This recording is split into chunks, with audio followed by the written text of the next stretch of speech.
জুলাই গণঅভ্যুত্থান স্মৃতি জাদুঘর উদ্বোধন করা হবে ৫ আগস্ট। গণভবনে এই জাদুঘর নির্মাণ করা হচ্ছে, তবে দর্শনার্থীদের জন্য উন্মুক্ত করতে আরও কিছুদিন সময় লাগবে বলে জানিয়েছেন সংস্কৃতি উপদেষ্টা মোস্তফা সরওয়ার ফারুকী।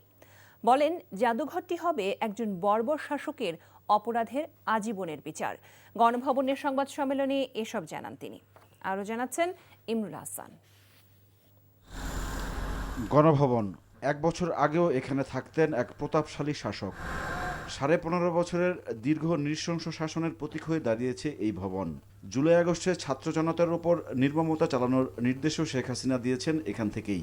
গণ অভ্যুত্থানের মুখে গত বছরের ৫ই আগস্ট শেখ হাসিনা পালালেও গণভবনের দেয়ালে দেয়ালে এখনও রয়ে গেছে স্বৈরাচারের প্রতি সাধারণ মানুষের ক্ষোভ আর ঘৃণা। চলছে জাদুঘর নির্মাণের কাজ।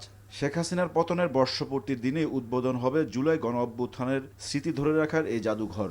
আপনারা দেখতে পাবেন দেয়ালে বা বিভিন্ন জায়গায় বিভিন্ন গ্রাফিতি আছে, কোনো কিছু নষ্ট করা হয় না বা নতুন কোনো কিছুই অ্যাড করা হয় না। অর্থাৎ মূল স্পিরিটটা হচ্ছে এটা যেন অ্যাজ ইট ইজ থাকে, মানুষ যেন দেখে সেই স্পিরিটটাই পায়।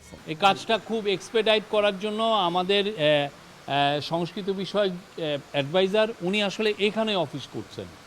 উনি প্রতিদিন অলমোস্ট আমি বলবো যে সকাল থেকে রাত পর্যন্ত উনি এখানেই থাকেন, যাতে কাজটা খুব দ্রুত করা যায়। সংস্কৃতি উপদেষ্টা জানান, শেখ হাসিনার অপকর্মের সব দালিলিক প্রমাণ থাকবে এখানে।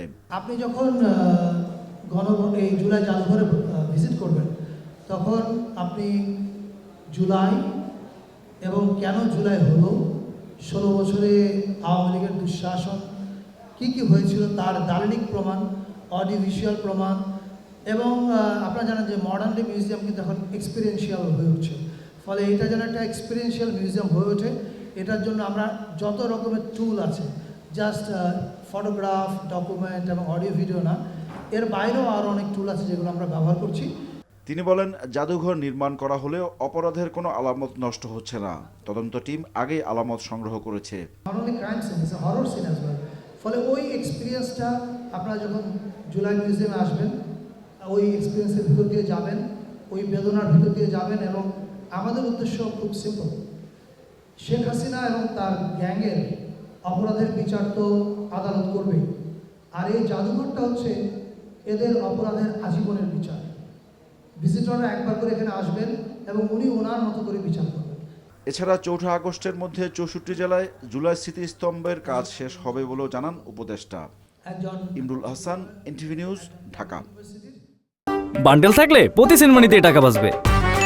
বিকাশ সেনমানি বান্ডেল কিনে জিতুন প্রতি লেনদেনে।